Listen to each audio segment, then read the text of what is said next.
Ok. Boa noite a todos. Meu nome é Flávio Mendonça, sou conselheiro do Conselho Regional de Medicina de Minas Gerais. Em nome do Conselho, eu agradeço a participação de todos aqui. Hoje nós vamos iniciar essa live que faz parte das ações da Comissão de Defesa das Prerrogativas do Médico do Conselho Regional de Medicina de Minas Gerais. As lives elas são realizadas em toda a primeira segunda-feira do mês com um tema relevante para a classe médica. Então, todos fiquem atentos para a próxima apresentação, a gente vai definir a data, a gente está, provavelmente, o mês de janeiro nós não teremos, mas a gente avisa o próximo tema. O tema hoje é a Lei Geral de Proteção dos Dados Pessoais, né? A famosa LGPD, ou LGPDP, que é Lei Geral de Proteção dos Dados Pessoais.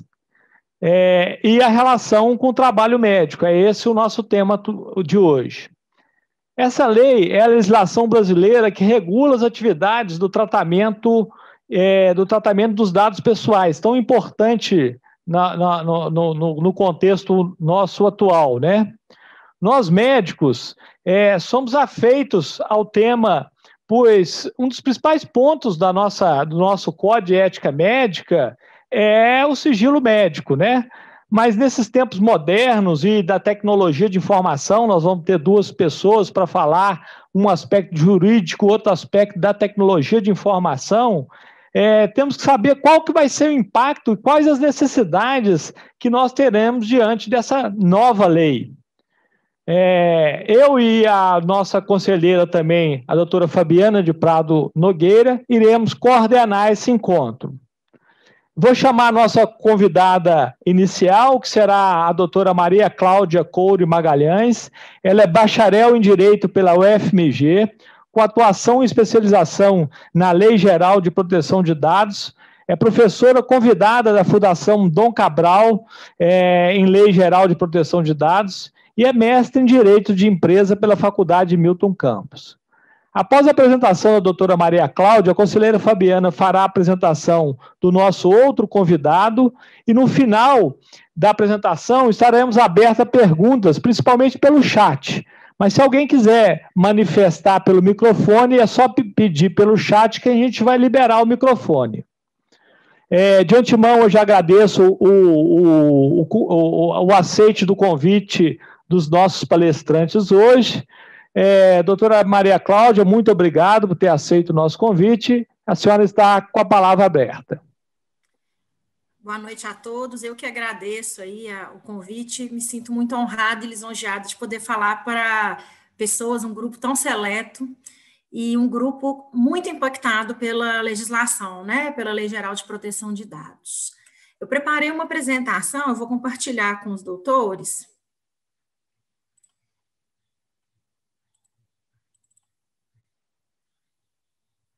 Só um minuto, por gentileza. Tá certo aqui. Bom. Bom dia. Você junto?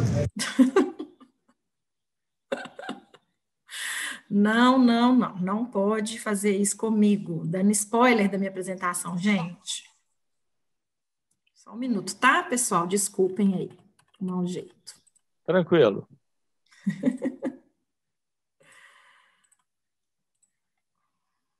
Vamos lá, mais uma vez.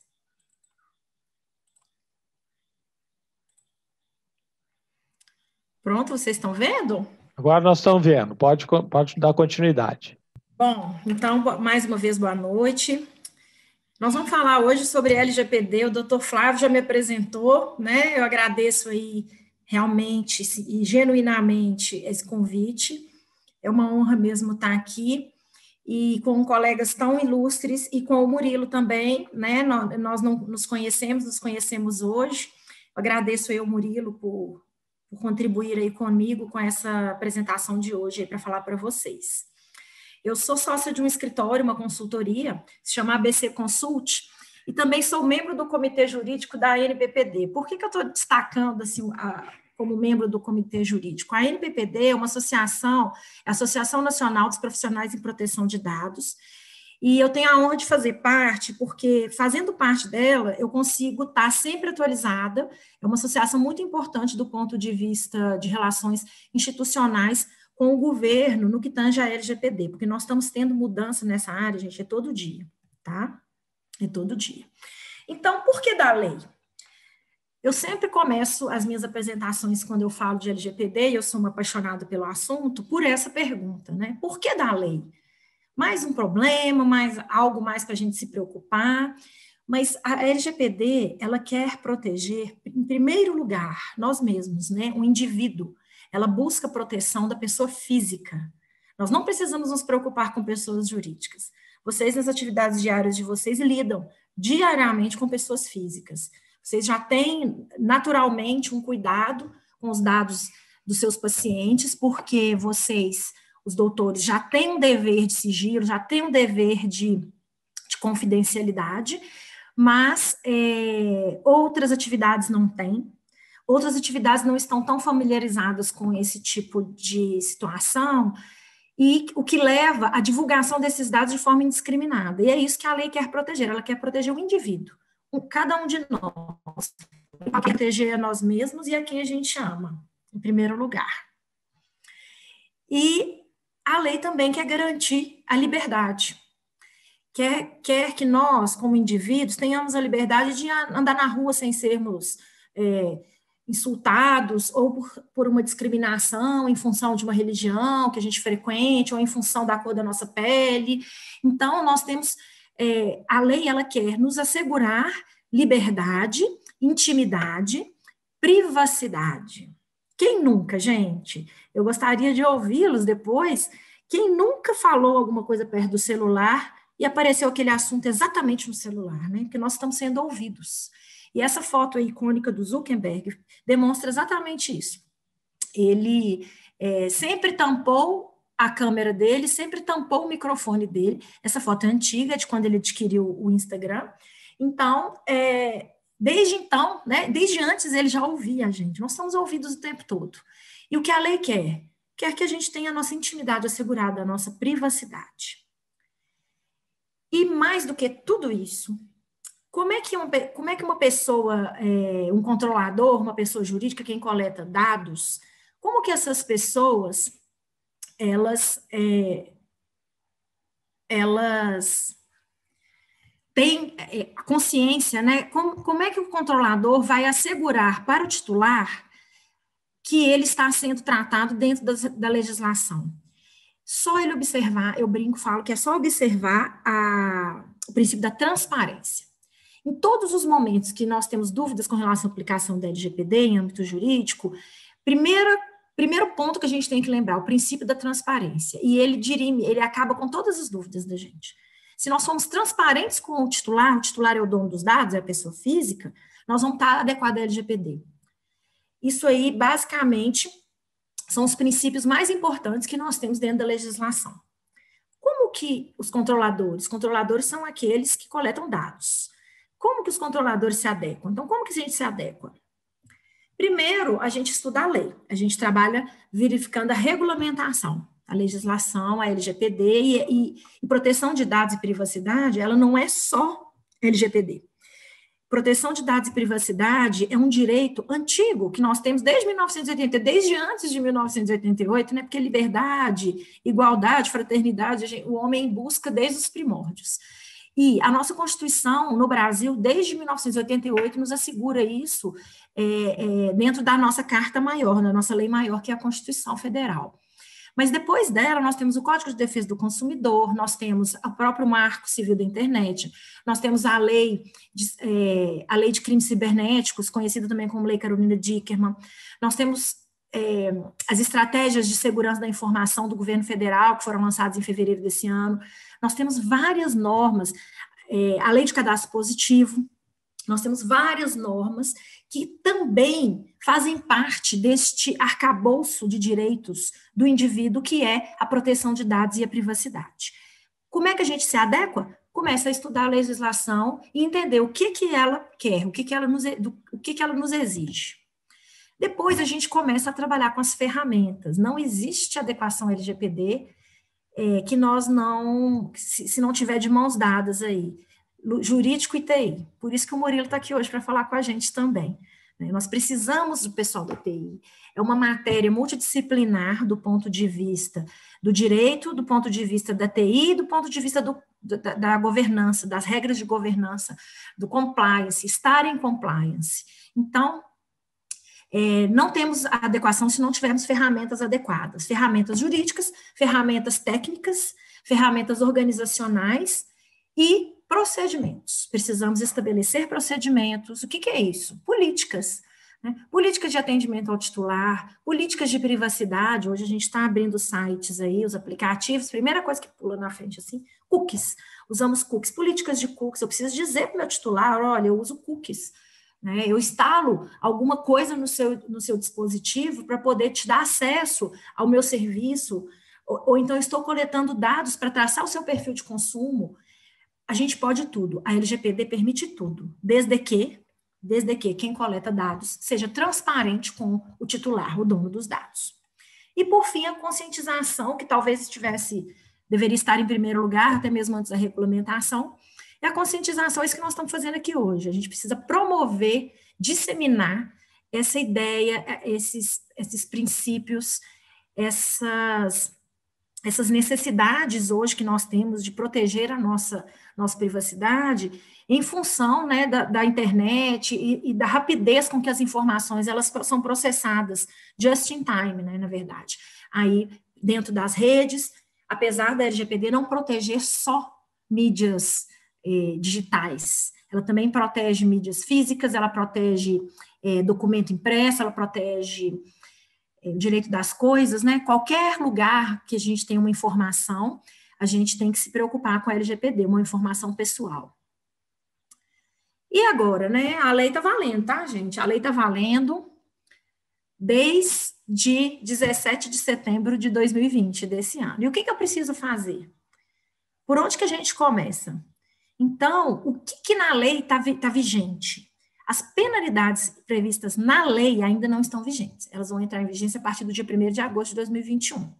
Mas os titulares, que são as pessoas físicas donas dos seus dados, eles já podem exercer os seus direitos perante os controladores. São 12 direitos, a princípio, são 12 direitos que cada um de nós tem para exercer perante os nossos controladores. Os titulares, eles podem propor ações individuais na justiça, no juizado especial, na justiça comum. Os controladores também estão sujeitos à fiscalização dos órgãos de proteção ao consumidor. A lei fala expressamente que os titulares podem reclamar seus direitos perante os órgãos de defesa do consumidor, PROCONs. Nós também temos a possibilidade de atuação do Ministério Público, que pode aplicar multas, pode exigir a assinatura de termos de ajustamento de condutas ou mesmo propor ações civis públicas. Nós já temos isso. Aqui no Brasil, já tivemos uma ação civil pública recentemente proposta, o Ministério Público aplica multas desde antes da LGPD, com base nas outras legislações que eu mencionei antes. Então, o Ministério Público, estamos sujeitos à atuação dele e ele atua fortemente, ele tem atuado fortemente. Nós temos a inversão do ônus da prova em favor do titular, então, quem tem que provar somos nós, os controladores, quem coleta dados. O titular não tem que provar nada. A LGPD é um bem bolado do Código de Defesa do Consumidor. Essa é uma regra que está lá prevista no Código de Defesa do Consumidor e que foi trazida também para a Lei Geral de Proteção de Dados.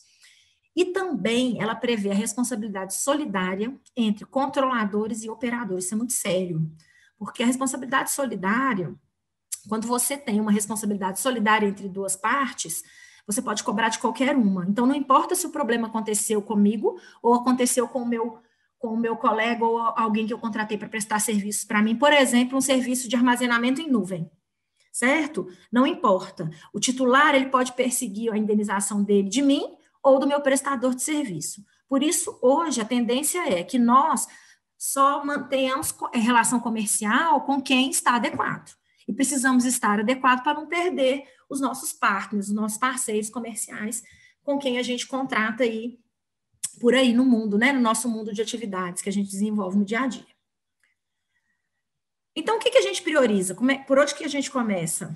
Primeiro, as instituições têm que, rapidinho, nomear o encarregado de proteção de dados. O encarregado é ou DPO, também chamado DPO. DPO é o responsável por assegurar a privacidade nas organizações. ele é como se fosse um auditor, né? Ele tem uma autonomia, ele pode ser alguém interno, alguém externo, ele pode ser até uma pessoa jurídica, mas é preciso que as organizações tenham alguém responsável por assegurar a proteção de dados dentro, né, das suas atividades diuturnas aí, diárias. As organizações também precisam verificar as políticas de privacidade, se não tem que elaborar, tem que publicar nos canais digitais. A gente precisa fixar avisos de privacidade em ambientes com tratamento de dados e atualizar o código de conduta dos colaboradores das organizações. Onde nós temos uma câmera, nós temos tratamento de dados, porque a imagem é um dado pessoal. Então, eu preciso dizer para as pessoas que aquele ambiente está sendo filmado, aonde que eu armazeno aquelas informações, por quanto tempo eu armazeno aquelas informações. Isso já está valendo. Não é só colocar aquela placa, sorria que você está sendo filmado. É mais, né? A gente precisa rever todos os nossos avisos de privacidade.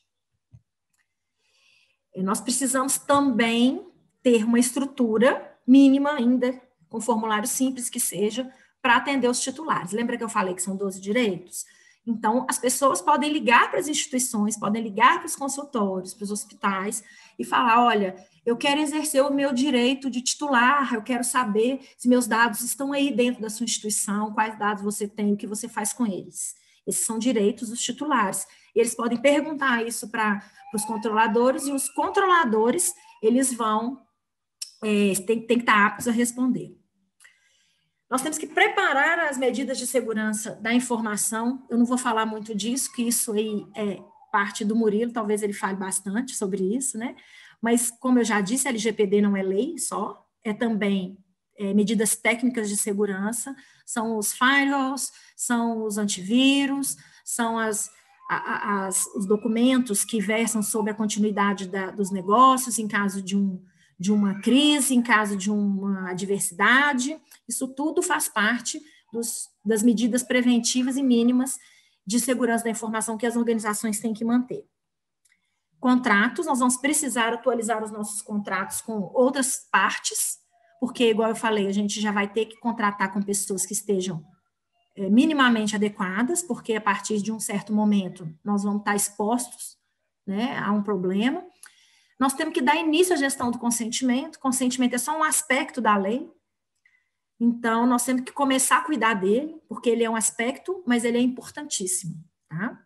Conscientizar as empresas, conscientizar todo o staff e outras partes interessadas. Passei rapidinho aí, porque eu quero parar na ANPD. A ANPD é a Autoridade Nacional de Proteção de Dados. E essa autoridade, ela até ontem, ela não existia no mundo virtual, mas a partir de ontem ela já existe. Então, as organizações têm que estar preparadas para lidar com a ANPD. A ANPD já tem um site onde a gente pode entrar e fazer reclamações, inclusive. Então, a partir de agora, esse slide aqui era o slide que eu falava até ontem, né? Ainda não precisamos nos preocupar, porque ela está formada, mas ainda não está se manifestando.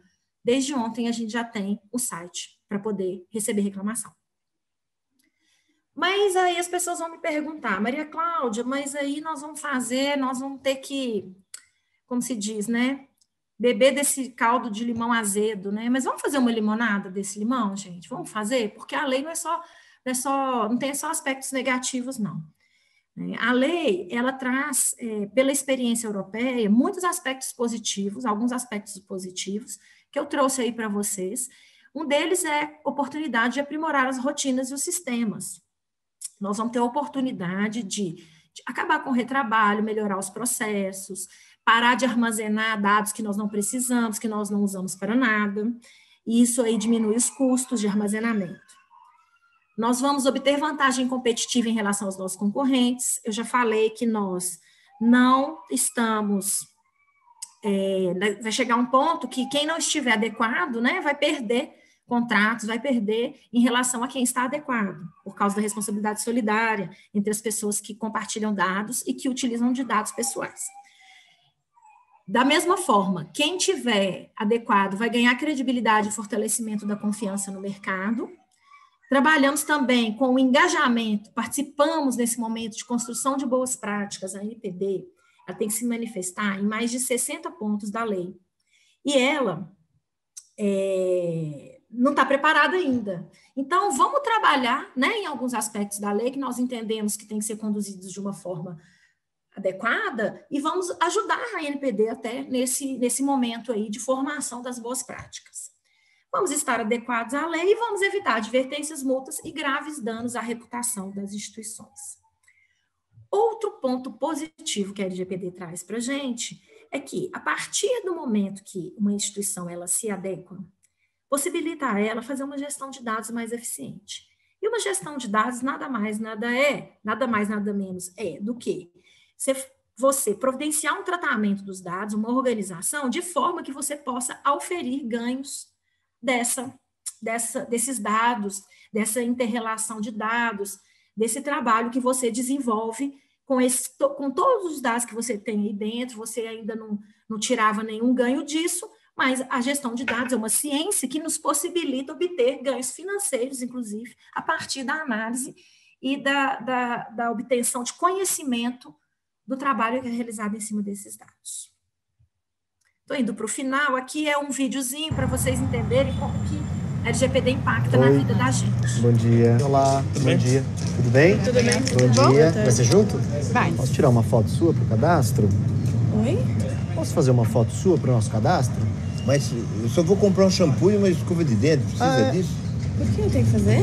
Que nem quando você vai no consultório, sabe? Eles fazem o cadastro lá na portaria. Posso fazer? Pode. Tá. Posso fazer uma foto sua? Pode.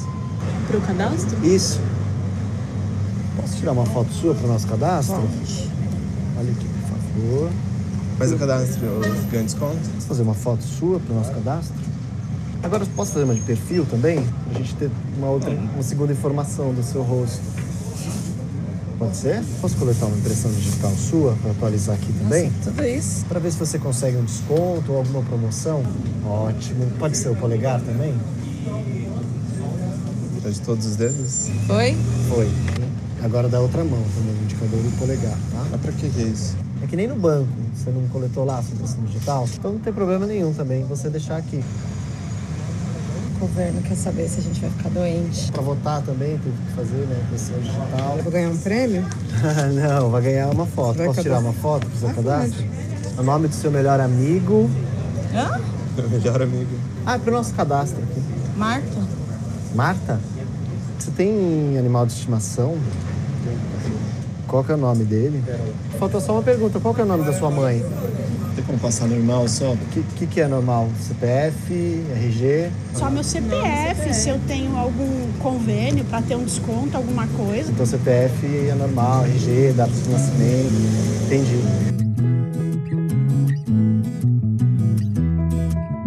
Você não achou estranho tirar a impressão digital na farmácia? Não? Não. É, no banco tira, né? É. Às vezes em algum escritório, alguma coisa assim. Normalmente eu não passo de jeito nenhum. Só quando eu faço o cadastro no lugar. Aí você confia. Você não achou estranho de perguntar isso? Eu achei. É pra eu comprar um desodorante, é bem estranho. Então, em outros lugares, tudo bem passar, né?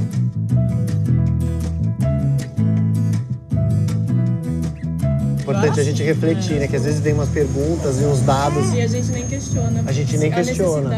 A gente nem sabe pra onde vai, nada, né? Na verdade, tem que tomar muito cuidado com isso. Eu parei para pensar a hora que você falou só do cachorro. E ela passou os dela pra você? Tenho a data de Fácil, amiga, eu sou facinho. Às vezes a gente passa um monte de informação sem saber pra quê, né? Sim.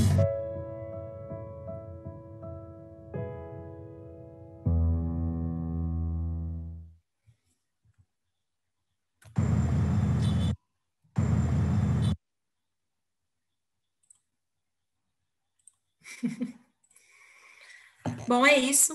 Muito obrigada. Tá aí os meus dados. Fiquem à vontade para anotar.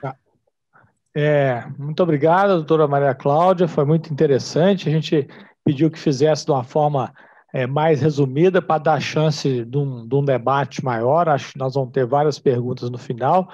Agora eu vou passar a palavra para minha amiga e conselheira, a doutora Fabiana, que fará a apresentação do nosso outro palestrante e conduzirá os debates que podem, mais uma vez, lembrando, podem ser escritos no bate-papo. Se alguém quiser também emitir a opinião, é só pedir, a gente abre o microfone após a fala do nosso outro convidado. Fabiana, está com a palavra. Muito obrigada, doutora Maria Cláudia, e já antecipo meus agradecimentos ao Murilo. O Murilo, pessoal, ele é formado em Sistemas de Informação e Processos Gerenciais pela Fundação Getúlio Vargas e tem aí uma experiência de mais de 15 anos no setor de tecnologia da informação, no segmento da saúde, atualmente lá em Uberlândia, no Uberlândia Medical Center. Muito obrigada, Murilo, por ter se disponibilizado a vir aqui e passar algumas dicas para nós, médicos, do impacto dessa lei aí na nossa vida, no momento em que a gente está aí com o avanço da telemedicina e rede social. Por favor. Obrigado, gente. Boa noite. Obrigado pela apresentação, Fabiana.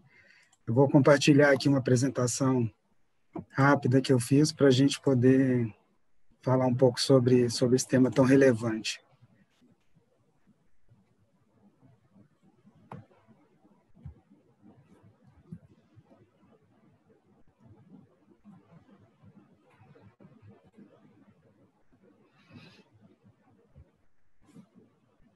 Só um minutinho.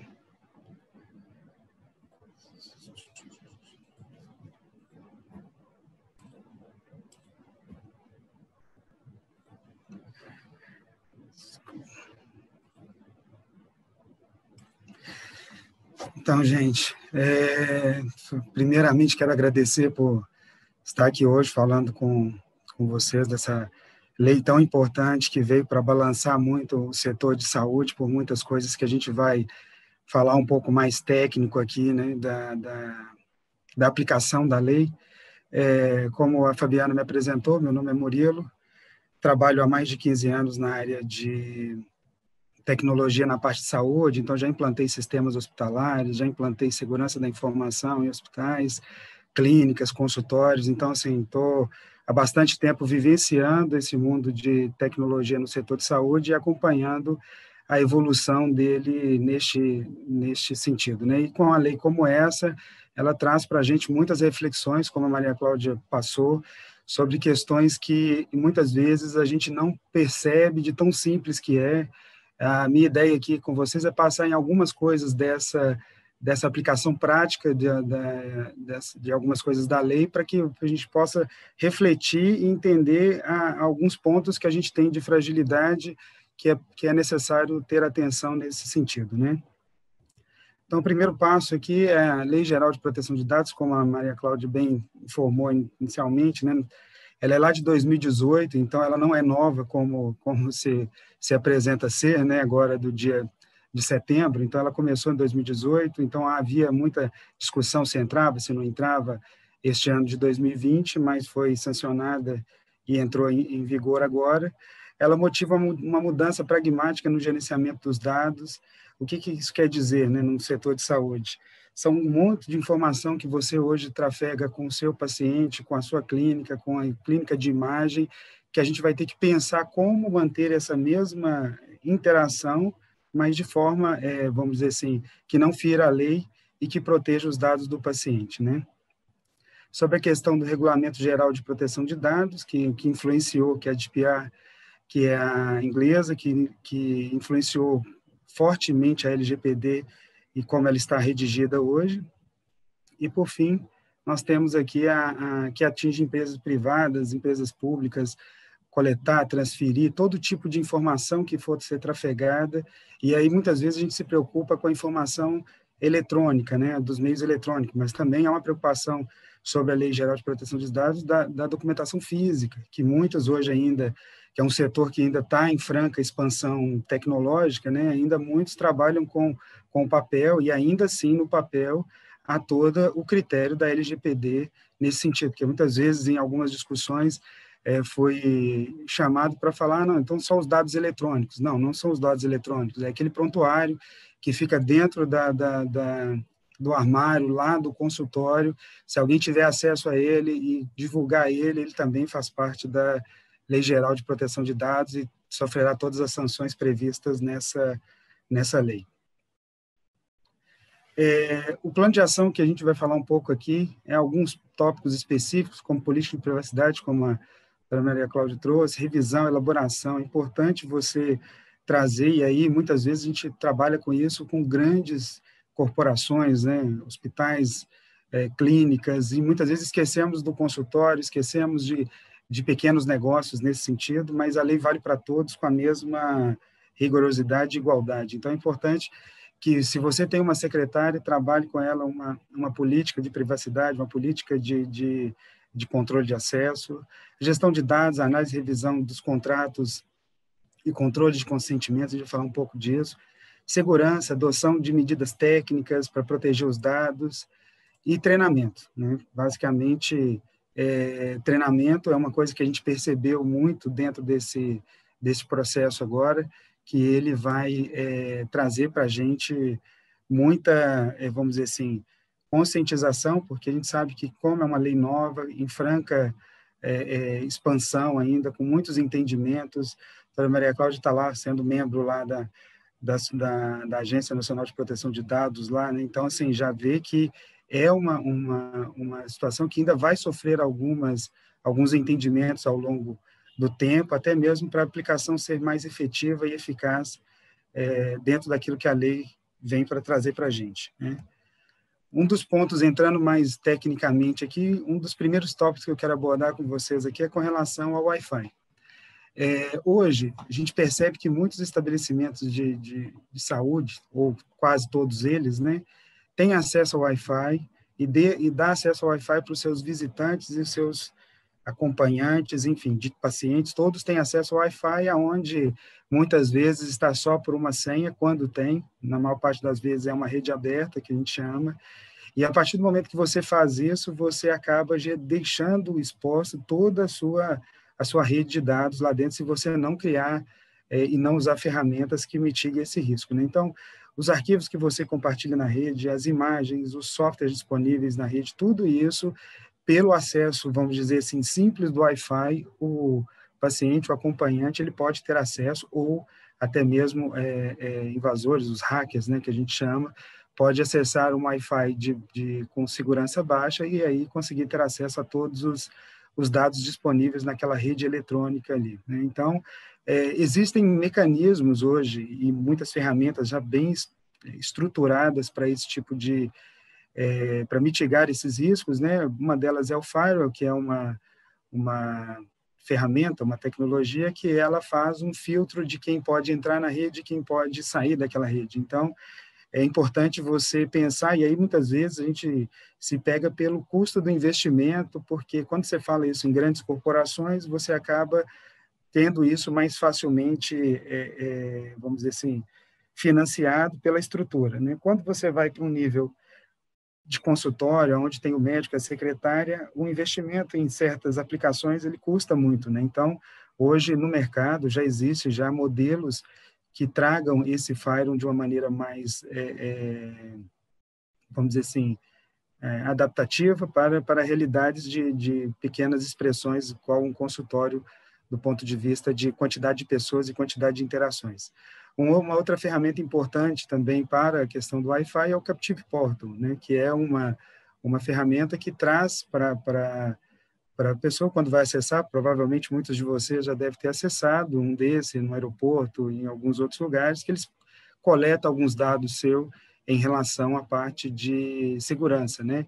Isso está bem, vamos dizer assim, descrito lá no Marco Civil da Internet, que traz que você tem responsabilidade se caso cometerem algum crime, alguma coisa dentro da sua rede. Então, é importante você coletar o dado daquela e depois você gerenciar e saber quem foi.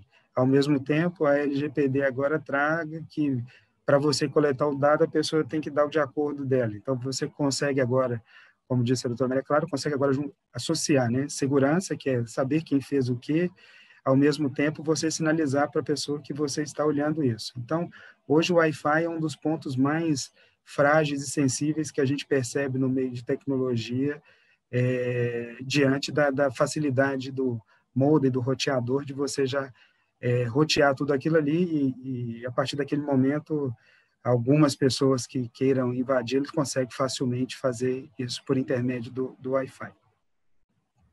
Um outro ponto importante que a gente percebe é a questão da infraestrutura, né? No mercado corporativo, as empresas de tecnologias, entregam ferramentas importantes para a infraestrutura. Aí nós estamos falando de antivírus, que é um ponto importante hoje, principalmente pelo fato de ransomware, que é um tipo de vírus, vamos dizer assim, né, que rouba os seus dados e bloqueia, e você tem que pagar para desbloquear isso quando necessário. Então, o antivírus, ele é uma porta que ele faz depois do firewall, ele faz um filtro na máquina para que evite que certas pessoas invadam e, ao mesmo tempo, colete dados lá dentro, né? Então, cookies, como a doutora Maria Clara falou aí, há muitos dos antivírus hoje, eles já bloqueiam e já sinalizam para você se você quer disponibilizar esse tipo de informação para aquele site. Então, é importante ter um antivírus atualizado, e aí muitas vezes a gente acaba percebendo, né, e vendo dentro das instituições que os antivírus até existem, mas muitos deles estão desatualizados, não têm as vacinas necessárias, mas a gente só percebe isso quando acontece o problema, e aí quando você vai atrás, realmente precisava ter um pouco de segurança maior naquele antivírus para você poder dormir melhor, vamos dizer assim, né? Backup hoje, a gente fala muito nesse tópico, né? Sempre se foi muito dito, então você tem backup local, backup em nuvem.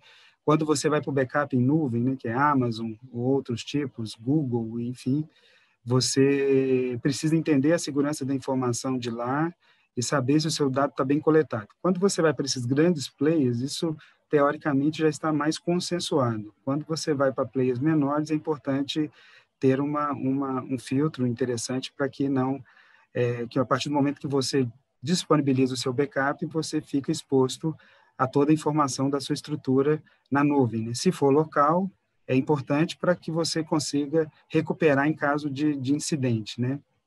Mas no caso de nuvem, além de você recuperar, que é um ponto, você também tem que validar se o seu fornecedor ele traz garantias para que você não perca essa informação.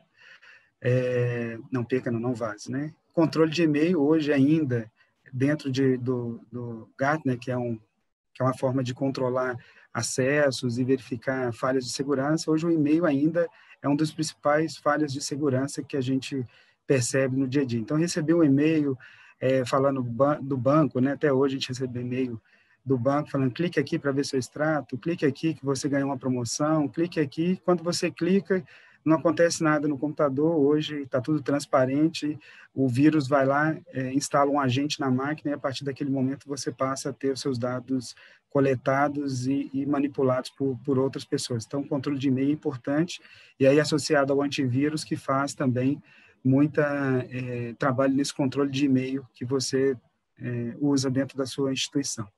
E um controle rígido de acesso à rede interna de dados. Então, igual eu falo novamente, né? Quando você vai para hospitais e grandes clínicas, você tem uma percepção de um controle maior.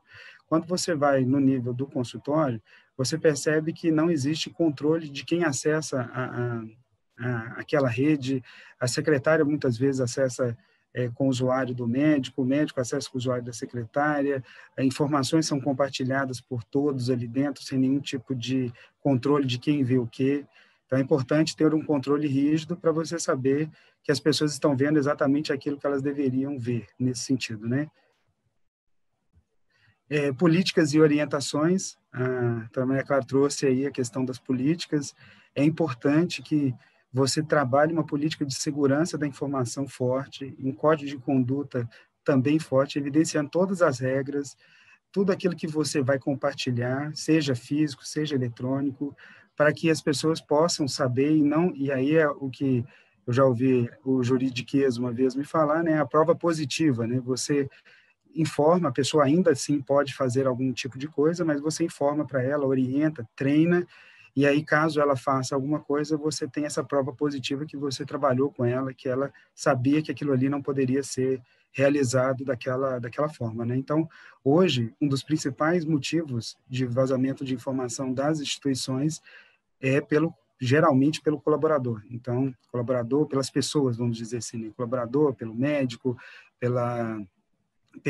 pelas pessoas que interagem com as ferramentas, elas acabam tirando foto. Eu trouxe um exemplo aqui, o colaborador tira uma foto do prontuário de um paciente e divulga sem autorização. Então, eu tiro uma foto, jogo no grupo da família, e daqui do grupo da família vai para outros grupos, e assim aquela informação que era restrita da clínica, do consultório, do hospital, ela está rodando hoje dentro de vários grupos pelo fato do colaborador ter tirado uma foto.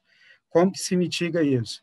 Fazendo com que ele entenda as políticas de segurança, treinando código de conduta para você minimizar a fala de que muitas vezes a gente percebe nesse meio, que ele fala que não sabia que aquilo não poderia ser feito, né? Então, é importante trazer, treinar e orientar de forma consistente e gerar nela o entendimento que aquilo ali é proibido e que pode gerar sanções para ela também.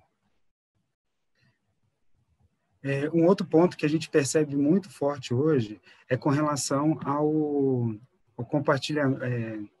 compartilhando o prontuário, né? Então, hoje, todos os serviços de saúde caminham fortemente para que o prontuário do paciente seja um só, para que a gente consiga acompanhar a gestão de saúde do indivíduo, do consultório, quando ele vai no pronto atendimento, quando ele vai na parte hospitalar, quando ele faz um exame de imagem. Então, toda aquela informação ali, a ideia dela hoje é que você tenha ela compartilhada para que você, vamos dizer assim, né, otimize o recurso, né, para que o paciente não faça exames desnecessários e tudo mais, ter acesso rápido ao histórico de saúde daquele indivíduo para que o tratamento dele seja melhor possível. Então, isso é o que a tecnologia hoje, os softwares, trazem para você poder ganhar com isso, né? Só que, em contrapartida disso, você tem que tomar alguns cuidados para que isso aconteça de forma efetiva, né? Então, quando você vê a LGPD, desde que o paciente permita essa integração, então você pode ter termos de consentimento do paciente, que deverá ter um documento assinado informando o que você vai compartilhar e com quem você vai compartilhar. E aí, dessa forma, é importante você realizar uma qualificação dos seus fornecedores, parceiros que fazem parte desse seu ecossistema. E aí eu trago a informação de que a clínica de imagem, o laboratório, o hospital, o pronto atendimento, eu vou compartilhar dados? Vou. Então, eu aviso o meu paciente como? Pego por escrito dele que os dados dele serão compartilhados, quais os dados e com quem, para que ele dê a anuência dele naquele sentido, né? Então, a lei traz aquilo que antes a gente, muitas vezes, dividia a informação de forma, vamos dizer assim, unilateral. Ela quer que você pode continuar dividindo a informação, pode continuar falando de prontuário único, desde que o paciente esteja interagido nessa autorização e saiba o que está acontecendo com os dados que são dele, né? São de guarda nossa, do ponto de vista de instituição, mas os dados são do paciente propriamente dito. Hoje, fortemente, a gente vê o uso de mídias sociais, né? Então, principalmente ligadas também ao WhatsApp, ao Telegram e outros modelos outras ferramentas nesse sentido.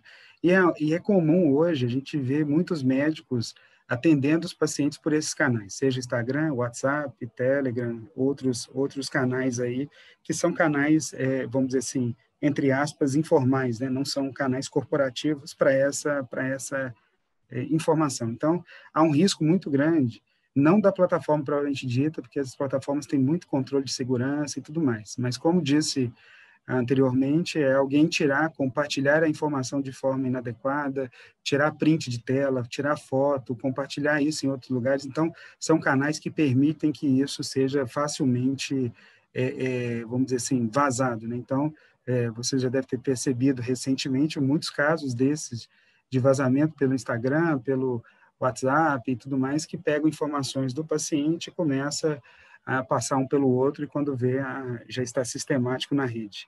Então, por isso é importante usar plataformas corporativas para atender os pacientes, documentar a autorização do paciente no uso dessas ferramentas. Então, quando o paciente for ao consultório, for à clínica, for ao hospital, ele tem que dar a anuência dele de que ele está de acordo com o uso de plataformas digitais para que troque informações com ela. Então, se vocês vão usar o WhatsApp, que o paciente dê ciência que está sendo usado o WhatsApp para aquele modelo e o que será trocado e qual o telefone. Então, ele permite as coisas desde que você tenha muito controle nesse sentido, né?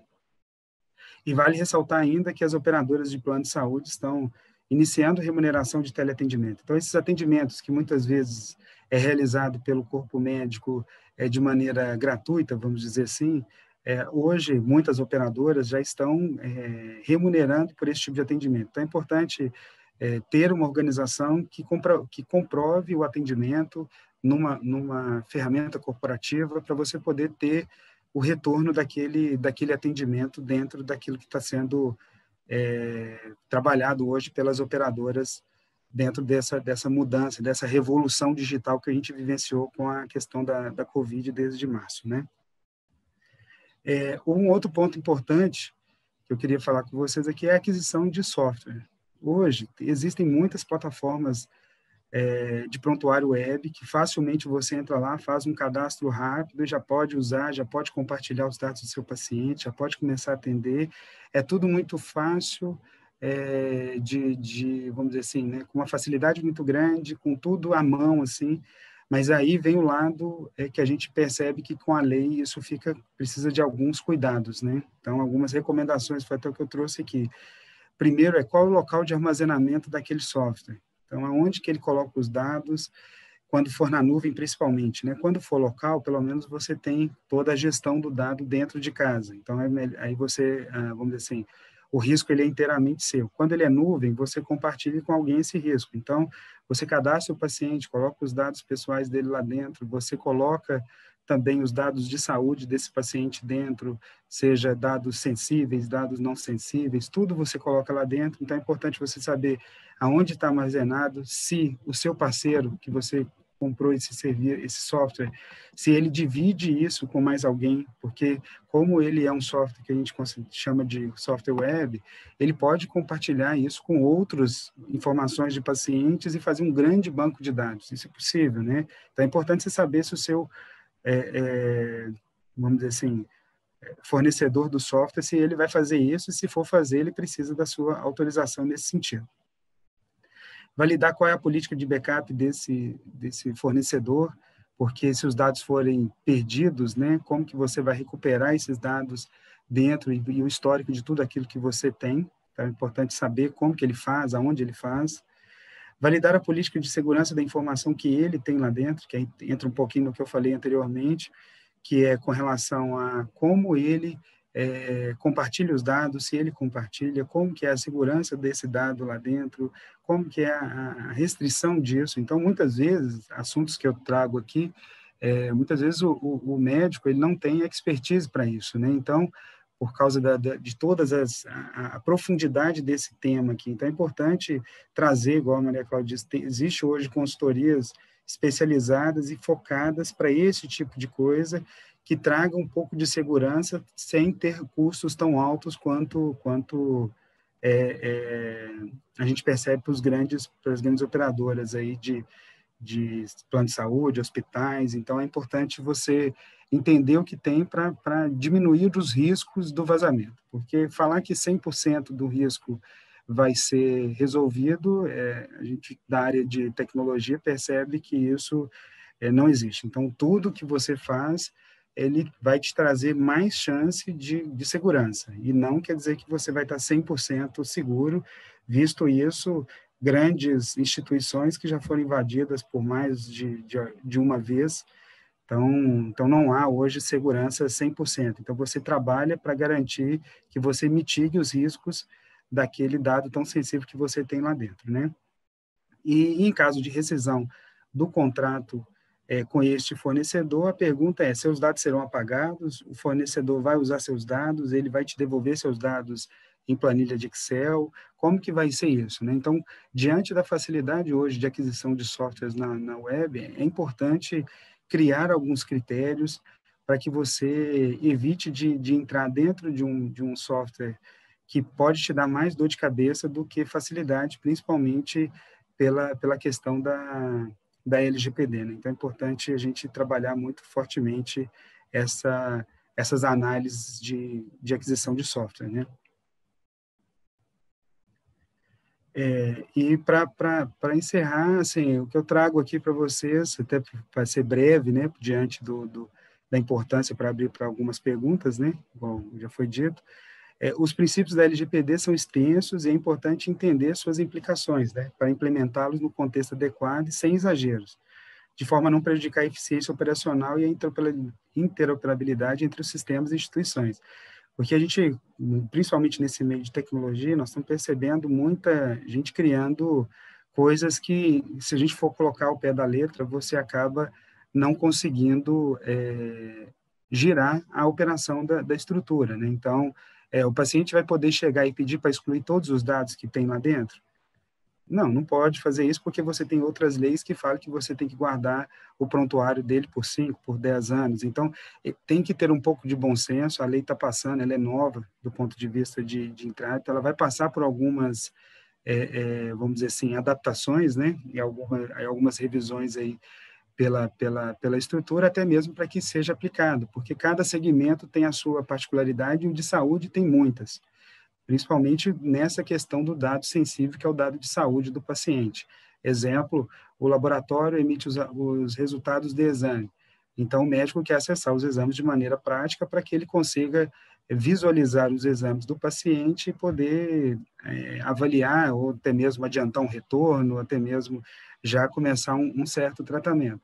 Se não houver um compartilhamento dessa informação, você precisa que o paciente vá de um lado, pegue a informação e leve para o outro. Então, tem coisas que a gente sabe que a lei vem para ela controlar, ela não quer, vamos dizer assim, engessar e limitar, ela quer gerar que as pessoas e as instituições trabalhem dentro de algo organizado que dê privacidade e segurança para as pessoas que estão naquele modelo e que estão interagindo com aquelas informações, né? É isso, gente, que eu queria falar para vocês. Então, eu tenho meus contatos, depois eu passo para vocês, por intermédio aí da Fabiana, e obrigado mais uma vez pela oportunidade de estar aqui e compartilhar com vocês um pouco dessa mudança tão grande que está acontecendo no segmento de saúde. Obrigado.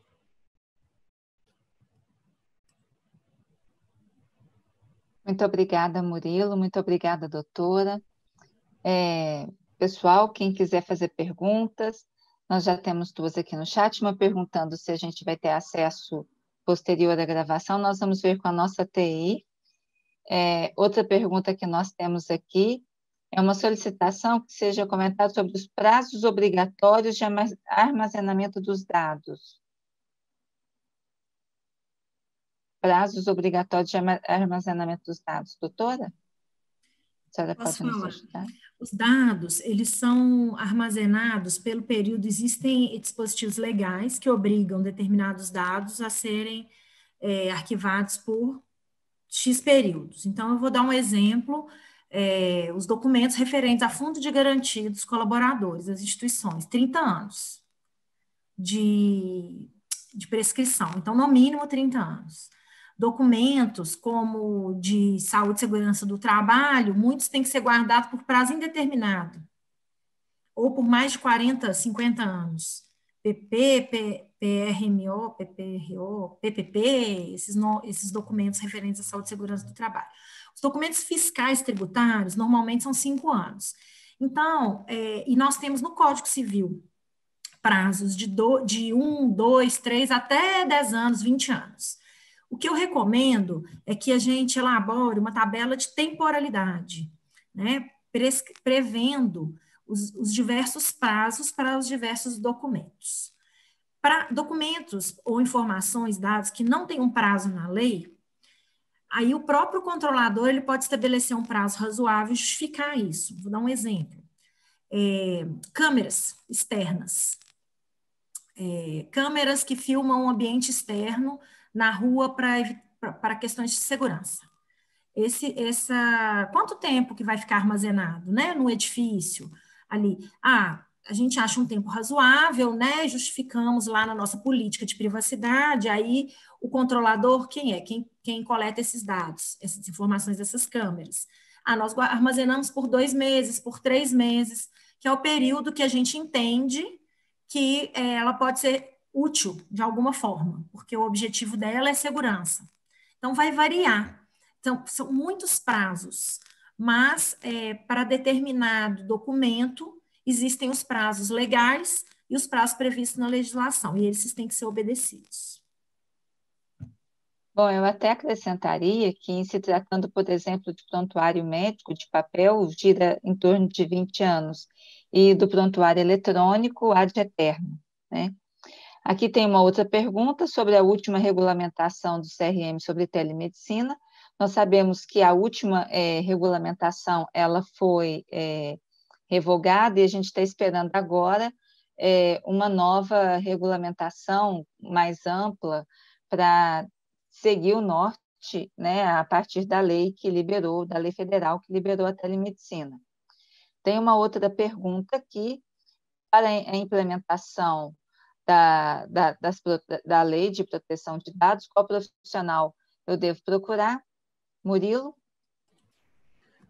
Isso hoje é uma questão muito discutida, que como a doutora Maria Cláudia disse, é uma questão multidisciplinar. Não só o cara da TI ou somente o jurídico vai conseguir determinar. Então, é importante você encontrar consultorias que tragam as duas plataformas juntas, né? Então, que ele traga a interpretação da lei pelo jurídico e a aplicação técnica pelo lado da TI, para que você consiga simultaneamente atender os dois pontos. Então, a gente já viu alguns casos especificamente onde contratou só o jurídico e aí você ficou com a pendência técnica, ou contratou só o técnico, mas fez muita coisa que na parte jurídica dizia outra. Então, é importante você encontrar profissionais não, empresas, né, que para um profissional só não tem isso, empresas que consigam te entregar as duas vertentes da parte jurídica e da parte técnica, assim como está eu e a Maria Cláudia falando aqui. Então, quando somados, a chance de sucesso é muito maior do que um só unilateral com a sua interpretação. Aqui tem uma outra pergunta. Gostaria que ambos falassem sobre a lei, sobre como a lei altera as regras de avaliação junto aos comitês de ética em pesquisa para uso dos dados de prontuários eletrônicos. Doutora, a senhora pode dizer um pouco, depois Murilo, mais um pouquinho da parte de TI? Só reler a pergunta. Avaliação... Como que a lei pode alterar as regras de avaliação junto aos comitês de ética e pesquisa? Assim, os comitês de ética do CRM que fazem os julgamentos, não é isso, doutora? Que estão julgando? Bom, os comitês de ética e pesquisa são dos centros de pesquisa, das universidades, né? E geralmente a gente vai ali acumulando dado, sempre um comitê de ética sempre já por rotina pega termo de autorização, se a pessoa aceita participar daquela pesquisa, se ela está orientada, mas esses dados ficam armazenados, né? Eu penso que a pessoa que perguntou talvez queira dizer se tem alguma proteção aí do ponto de vista jurídico e que dica que a gente teria do ponto de vista de TI para essa proteção dos dados que a gente colhe numa pesquisa que já tem um documento prévio que solicita que seja buscado, né, esses dados do nosso alvo de pesquisa. Sim, a LGPD, ela atinge, igualmente como atinge todos os outros setores da área da saúde, ela também atinge a pesquisa. A diferença é que eu acho que é algo que também não ocorre hoje. Então, por exemplo, quando você coleta um dado, uma informação, um DNA, né, uma biometria, algum dado que seja utilizado para pesquisa, ele tem que ser exclusivamente utilizado para pesquisa, ele tem que ser utilizado para aquela finalidade e necessidade que foram especificados para aquela pessoa. Então, vou dar um exemplo do que pode acontecer. Esses dados, eles não podem ser usados, por exemplo, para encontrar um criminoso que está sendo acusado de um crime, por exemplo, que você analisando o DNA, você poderia descobrir. Então, você não pode compartilhar esses dados sem informar para o titular que aqueles dados vão ser usados para outras finalidades. Ok? Ok. Murilo, quer completar alguma coisa? Não, o que a Maria Cláudia disse mesmo, sobre a questão de, desde que ele saiba o que os dados dele estão fazendo, isso mesmo antes da LGPD, né, que ela não veio especificamente em cima desse tema, mas principalmente nessa parte de pesquisa clínica, e eu já trabalhei com uma empresa dessa, eles são muito criteriosos na questão de coletar a ciência do paciente, do que ele está participando, de onde as informações dele serão trafegadas naquele sentido. Então, o que é feito neste modelo, a LGPD vem só para chancelar e criar um critério em cima disso. Então, teoricamente, nada muda caso você usar os dados da pesquisa para outros fins que não seja aquele já definidos e acordados com o paciente, com o titular daquela informação. Tá. Aqui teve só mais um questionamento, pesquisa científica, se para a doutora, se para pesquisa científica a lei se aplica ou não? Sim, se aplica. Se aplica. Quando a gente vai coletar algum dado de alguma pessoa física, nós podemos coletar o dado desde que a gente consiga encaixar ou justificar essa coleta dentro de uma das 10 bases legais que a lei traz. Então, a lei traz 10 situações que eu posso coletar dados. Uma delas é para a tutela da saúde e para o benefício por instituições de saúde para benefício do titular. Temos também outras bases legais. Temos a base legal do consentimento, que eu falei um pouco antes, lá na minha apresentação, que é diferente da concordância do que o Murilo falou. E, Murilo, você até me corrija se eu estiver errado.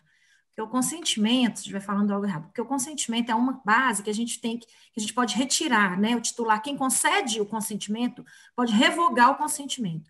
No caso da pesquisa científica, eu não posso revogar o meu consentimento e pedir para apagar todos os dados. Talvez possa, talvez não possa. Então, teríamos que avaliar caso a caso para verificar, certo? Mas a LGPD se aplica, sim, à pesquisa científica, como se aplica a coleta de dados de qualquer forma, por qualquer instituição. Murilo, como identificar de onde o dado foi vazado? Isso aí é como achar uma agulha no palheiro, né, muitas vezes, né, principalmente pelo fato da quantidade de opções de que isso é possível, né? Então, você tem, primeiro, para identificar de onde ele foi vazado, você tem que fazer uma auditoria de todo o seu sistema, seja ele antivírus, firewall, Windows, Linux, aonde você tem falha de segurança, e aí você começar a trabalhar, usando softwares específicos para isso, que existe, que ele faz uma varredura na rede e verifica as principais falhas e de onde isso aconteceu. Vou dar um exemplo prático disso, foi uma instituição no início desse ano, ele foi invadido por um ransomware, e aí a gente começou a fazer a recuperação dos dados, conseguimos recuperar tudo em 9 horas mais ou menos, é uma instituição grande. E aí depois a gente foi atrás de entender de onde partiu a infecção deste ransomware, né? Depois de quase 10 dias rodando software, procurando, a gente verificou que foi uma conexão remota realizada por um colaborador da própria TI, que o computador dele estava infectado e ele acabou infectando a estrutura inteira. Então, assim, é uma questão difícil de ser identificada, algumas vezes nem é possível identificar de tão sofisticado que é o ransomware, o vírus e tudo mais, mas, assim, hoje existem ferramentas no mercado que dá para você poder fazer. Então, não existe um local só, né? Depende do número de fragilidades que você tem dentro da rede para você ver o tanto de espaço que ele tem para onde entrar. Quando isso é minimizado, você tem menos caminhos para conferir. Quando isso é maximizado, aí fica mais difícil você saber de onde partiu essa invasão. Fabiano, deixa eu aproveitar aqui esse tema e fazer uma pergunta para a Maria Cláudia e o Murilo. Então, Murilo, você falou aí que é difícil identificar, mas a gente usa prontuário de hospital, a gente usa prontuário de clínica, a gente usa prontuário de plano, de operadora de plano de saúde. Se ele vazar, nós somos responsáveis, ou seja, às vezes uma informação que eu coloquei lá, como que seria verificado isso, qual a minha responsabilidade de eu ter colocado e aquilo vazado?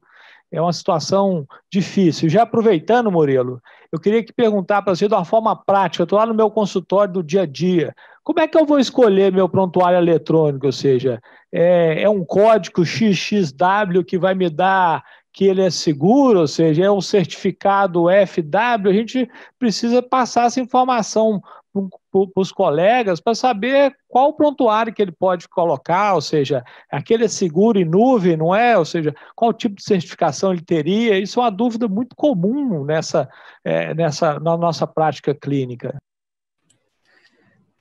Eu vou responder a segunda pergunta primeiro, depois a primeira a Maria Cláudia responde, que ela tem mais competência do que eu para isso.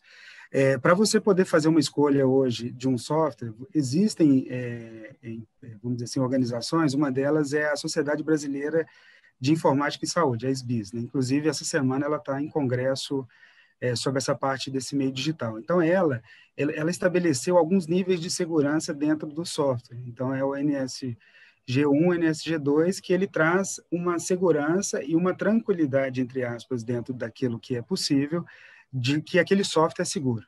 Então, hoje, se você falar quais deveriam ser trabalhados, tem que procurar softwares certificados por essas entidades, porque ele te traz uma segurança de informação, teoricamente chancelada por esses órgãos, né? Hoje, o que tem mais força de certificação dentro do que eu hoje pesquiso é as certificações da SBIS.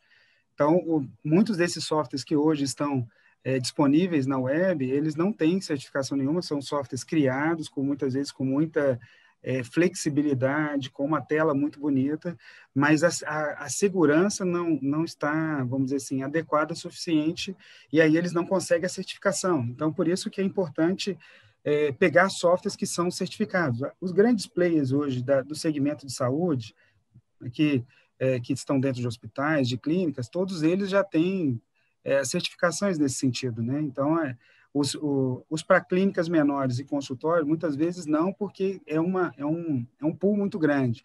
Mas existem, sim, softwares hoje para esses segmentos que têm a certificação da SBIS e que traz uma garantia de segurança, vamos dizer assim, uma chancela de segurança maior do que a dos outros que não foram testados por outras entidades, né? Então, é uma forma de você pesquisar, vamos dizer assim, né? É um critério para você poder escolher o seu prontuário de uso dentro do consultório. Doutora, quer completar alguma coisa? Quero. O doutor Frederico, eu vou responder, tá? Agora que eu entendi a pergunta. Não tinha entendido a pergunta. Só um minutinho.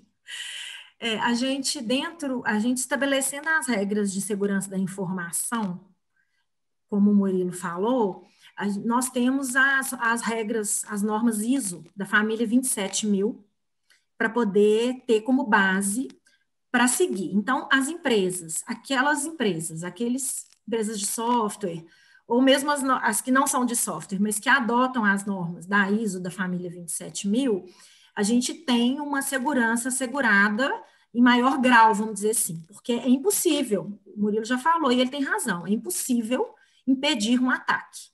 Eles estão invadindo a NASA, eles invadem a NASA, eles invadem a CIA, que dirá, né, eles invadiram o nosso Superior Tribunal de Justiça, ficou quase 15 dias fora do ar. Tudo bem que não tinha lá muito a segurança da informação lá no Superior Tribunal de Justiça, mas mesmo instituições que têm uma segurança da informação forte, ainda estão sujeitas a invasões, sim. É lógico que quando a gente estabelece um mínimo de proteção técnica, isso dificulta a entrada de um invasor. Então, por isso que a gente não pode deixar tudo assim, ao Deus dará, de portas abertas de toda forma. Porque é aquela velha história, o ladrão tem uma casa com câmera, com alarme, com cachorro, e a casa do vizinho não tem nada disso, o ladrão vai aonde? O ladrão vai na casa do vizinho. Né? Ele não vai ficar perdendo tempo de ir na minha casa, que tem várias formas de segurança. Então, isso é uma forma de se estabelecer as boas práticas de segurança da informação é muito importante. Acabei de saber agora, a gente estava aqui falando, eu recebi uma mensagem que a ABNT vai lançar uma certificação em adequação LGPD.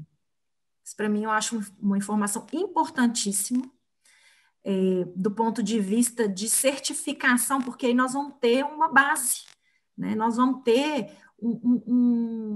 uma chancela de uma instituição reconhecida que vai poder nos dar norte em muitos momentos que nós não temos. Que o Murilo falou uma coisa, a lei é nova. Por mais que nós tenhamos o exemplo da Europa, não é igual, né? A nossa lei não é igual, nossas instituições não são iguais às europeias, então isso também ajuda, espero que seja legal essa certificação e que seja bacana, porque é outra base que a gente possa buscar. O doutor Frederico me perguntou foi o seguinte, porque existe o artigo 4º da lei, fala que não estão sujeitas ao tratamento de dados, não precisam se preocupar com o tratamento, é uma exceção à LGPD, os dados acadêmicos. Mas dados acadêmicos são aqueles dados nossos que está lá no Lattes, que está na internet, com relação à nossa formação acadêmica mesmo. Não é a mesma coisa que informação de pesquisa científica. As pesquisas científicas, elas são diferentes.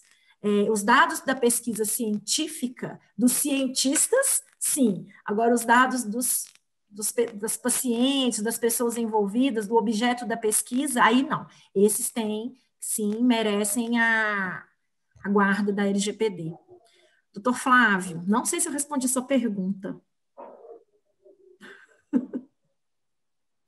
É o seguinte, doutora Maria Cláudia, em relação, você trabalha num hospital ou numa clínica, é invadido, você que colocou um dado, ou o dado que foi vazado, qual a sua responsabilidade como ter colocado? Não é responsável pela TI do hospital, não é responsável, né, não foi você que comprou o software, ou que valha. Essa até coincide com uma pergunta aqui no chat, que eu vou usar ela como uma das últimas aqui para a gente ir finalizando por causa do horário. Quem é o vilão, doutora?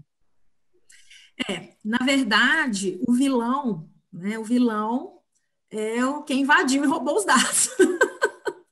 Né, Murilo? Porque é o seguinte, infelizmente, o controlador, que é quem coletou os dados, ele tem responsabilidade, sim.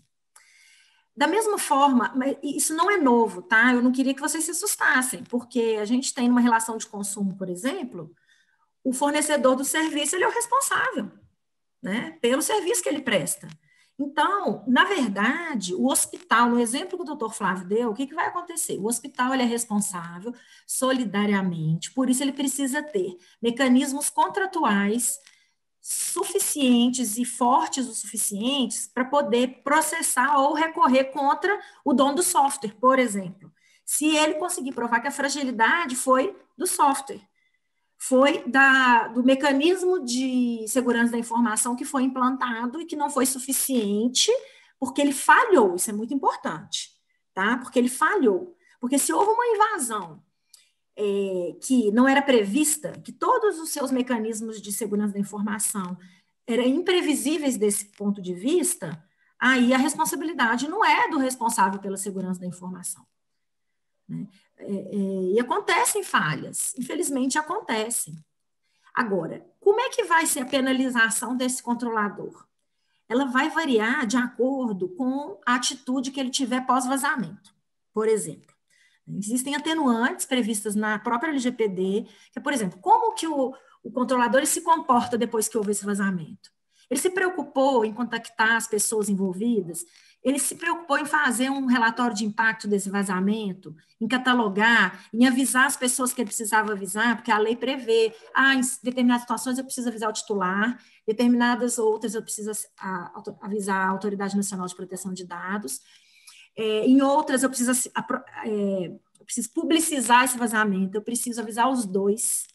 Então, vou dar um exemplo que não é da área médica, mas a Netshoes, o caso da Netshoes e o caso do Banco Inter. O Banco Inter foi multado em R$1,5 milhão pelo Ministério Público, porque ele teve 3 vazamentos, e ele chegou a negar os 2 primeiros vazamentos que ele teve, porque ele entendeu que devia negar, mas ele teve 3 vazamentos sérios, não contactou os correntistas para avisar nem nada. A Netshoes, ela foi multada em 560 mil. Por quê? Porque ela avisou todo mundo, ela entrou em contato com todos os titulares, ela publicizou o vazamento, pediu para todo mundo alterar a sua senha. Então, isso vai da postura do controlador.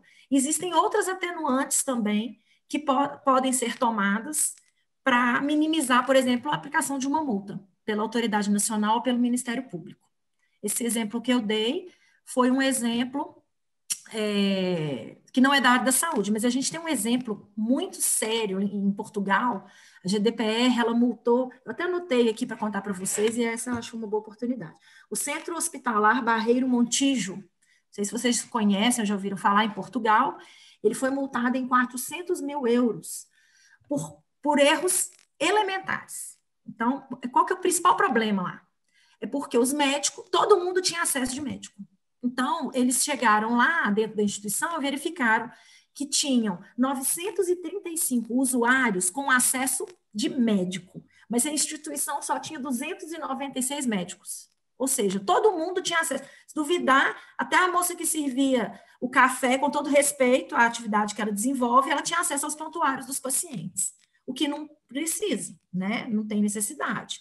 Então, que não havia um controle efetivo de acesso. Além disso, muitos médicos que haviam saído da instituição ainda tinham acesso, os usuários não eram cancelados, não eram bloqueados, os usuários dos colaboradores que se desligavam da instituição. Então, isso são, assim, princípios fundamentares, né, Murilo? Eu até queria complementar nisso aí, Maria Cláudia, que é o seguinte, em resposta ao doutor Flávio aí, quem é o vilão da história, quem é o responsável em caso do hospital. Aí isso vai ser investigado e é muito relativo. Se for um problema de infraestrutura, de vazamento, de invasão através dos softwares internos, isso aí, geralmente, a responsabilidade será das instituições.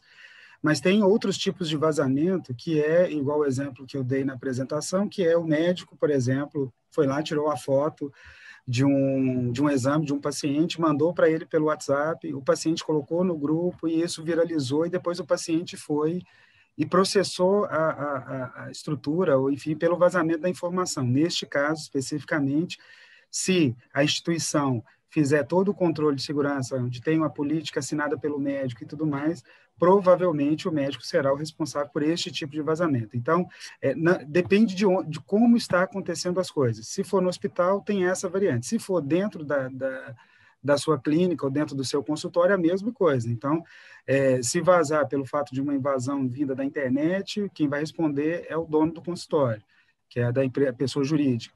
Se for a secretária que tirou a foto de alguém que é conhecido dela e postou isso em algum lugar, quem vai ser o responsável vai ser a secretária, desde que ela seja extremamente orientada de que aquilo não pode acontecer e tudo mais. Então, que vem os atenuantes que a doutora Maria Cláudia informou. Então, tem muita coisa que é relativa de onde partiu a questão. Então, no primeiro momento é saber do vazamento, publicizar ele e informar quem de direito. E o segundo é entender de onde ele partiu, porque aí você vai poder definir as provas do que aconteceu, como aconteceu e quais são o que você fez para aquilo não acontecer. Como dizemos aqui, que não é possível a gente ter 100% de garantia, então o que você fez para aquilo não acontecer, fiz isso, fiz aquilo, mas ainda assim pela pessoa isso teve um vazamento. Então isso é relativo de acordo com do evento e do que for avaliado na época do que acontecer. Lembrando, gente, que isso não é da LGPD, mas o empregador, ele é responsável pelos atos praticados por seus empregados, e é uma responsabilidade que a gente chama de objetivo. O que é isso? Eu não preciso ter culpa direta do empregador, no caso. Então, isso está no Código Civil. Isso não é de hoje. Então, não é uma questão trazida pela LGPD. Tanto eu vou dar um exemplo para vocês na área da saúde, exatamente essa que o Murilo deu. Vocês devem se lembrar que a dona Marisa Letícia, a falecida esposa do Lula, do ex-presidente Lula, ela teve os dados dela vazados, né? Uma médica, talvez de uma forma até inocente, ela compartilhou num grupo de WhatsApp da faculdade ou de amigos, não sei, que ela tinha ingressado no Sírio-Libanês e que ela estava com o Glasgow 4, eu acho que é isso. Com o AVC, Glow, sei lá, 4, e ela foi dispensada, ela foi demitida porque ela vazou um dado de uma paciente conhecida e tal, e isso realmente foi parar no Globo.com, em todos os jornais. Vocês podem se lembrar disso, talvez se lembrem. Então, não é novo, isso não é novo, né? As instituições, elas têm responsabilidade e não é de hoje, não é da LGPD, não é de setembro para cá. Esse assunto eu acho que a gente vai embora, né? Vai. As nossas lives não costumam estourar o tempo, acho que a minha comissão vai acabar comigo aqui, porque eu fui a moderadora que mais ultrapassei o horário. Eu estou vendo que ainda está tendo manifestação no chat, mas eu vou ter que interromper. A apresentação, ela vai ficar disponível no site do CRM, então acessem, chamem o pessoal para acessar, e de acordo com o que a gente for recebendo aí de manifestações de vocês, quem sabe a gente chama a doutora e o Murilo de novo para nos orientar um pouco mais. A gente daqui a pouco está aí na regulamentação da telemedicina e provavelmente esses dois aí com esse vasto conhecimento e um conhecimento tão objetivo na nossa área vai nos ajudar muito ainda. Eu agradeço assim, enormemente a vocês dois, agradeço o pessoal que compareceu, a Comissão de Defesa das Prerrogativas do Médico está muito realizada com as ações dessas lives. Desejo, eu, Fabiana, e minha família, vocês um bom final de ano. Passo a palavra para o Flávio também, para ele ir para as considerações finais, e antes até passo a vocês dois, se vocês gostariam de dizer algo mais. Gostaria de agradecer mais uma vez, dizer que eu estou à inteira disposição de todos, podem me ligar, tá, gente? Manda mensagem de WhatsApp, que às vezes a gente não atende, mas a gente pode responder no WhatsApp. E, doutor Flávio, doutora Fabiana, eu estou à inteira disposição, quantas vezes a senhora quiser falar desse assunto, porque é um assunto que eu adoro, né? Eu gosto de arregimentar pessoas para a minha comunidade LGPD, né, Murilo? É boa essa comunidade. Conquistar mais adeptos. Tá bom, gente? É isso aí. Eu desejo também um Feliz Natal e um ano de 2021 muito melhor. Sem vírus, de preferência. Sem corona. Sem corona, se Deus quiser. Eu também agradeço, obrigado pelo convite, de estar falando com um público tão impactado com uma lei tão vamos dizer assim, né, diferente para esse modelo que a gente vive, por mais que a gente tinha coisas, vamos dizer assim, em outras leis e tudo mais, mas ela trouxe uma uniformidade e está trazendo uma adaptação nossa muito grande, né? Me deixo à disposição também, a Fabiana tem todos os meus contatos no WhatsApp, e-mail e tudo mais, para que vocês quiserem tirar mais dúvidas, um outro momento desse aqui, também estou à disposição de todos. Obrigado, Feliz Natal, um próspero ano novo, que 2021 seja muito melhor que 2020, né, gente? Diante do que nós passamos esse ano. Obrigado. Muito obrigada, então nós Flávio. vamos terminar aqui a nossa live, agradecendo mais uma vez a doutora Maria Cláudia, ao Murilo, a minha amiga Fabiana. Acho que foi muito produtivo, é óbvio que o tema vai trazer vários outros debates.